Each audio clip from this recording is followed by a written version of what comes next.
There are strange things done in the midnight sun by the men who search for gold. The Arctic trails have their secret tales that would make your blood run cold. The northern lights have seen queer sights, but the queerest they ever did see was that night on the marge of Lake LaBarge I cremated Sam McGee.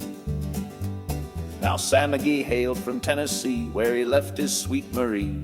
Why he'd quit his home and his love to roam round the pole bewilders me.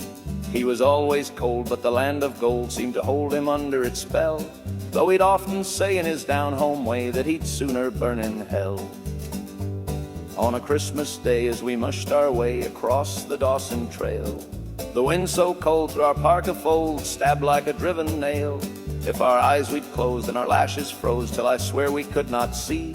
No, it weren't much fun, but the only one to whine was Sam McGee. And that very night, as we lay packed tight in our bags beneath the snow, the dogs were fed and overhead the stars danced heel and toe. Sam turned to me and Cap, says he, I will die this trip, I guess. And if I do, I'm asking you, don't refuse my last request. Well, he seemed so low I could not say no, then he soft began moan. It's the cursed cold and it's got right hold, and I'm chilled clean to the bone. Though I'm still not, it's my awful dread of an icy grave that pains. So please do swear that foul or fair you'll cremate my last remains. Now a pal's last need is a thing to heed, so I swore I would not fail.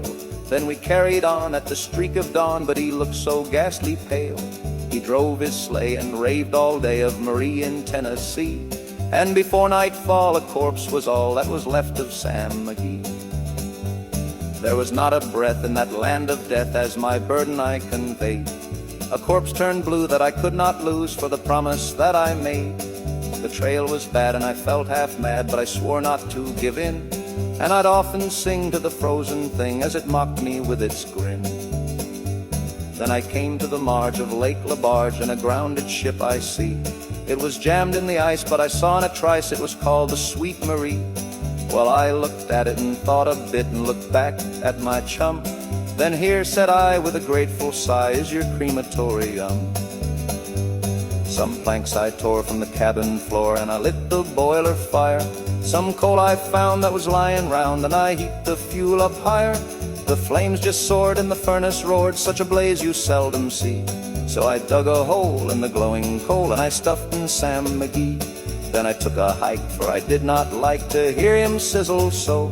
As the heavens scowled and the huskies howled and the wind began to blow, it was icy cold, but the hot sweat rolled down my cheeks, I don't know why.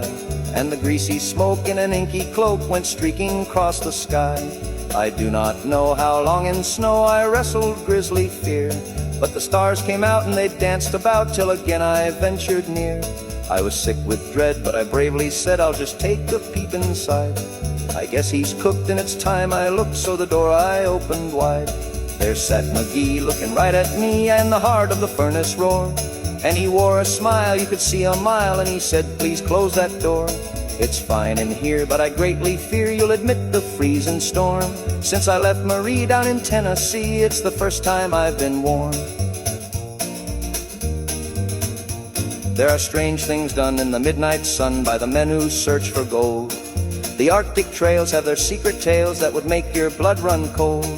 The northern lights have seen queer sights, but the queerest they ever did see was that night on the marge of Lake LaBarge I cremated Sam McGee.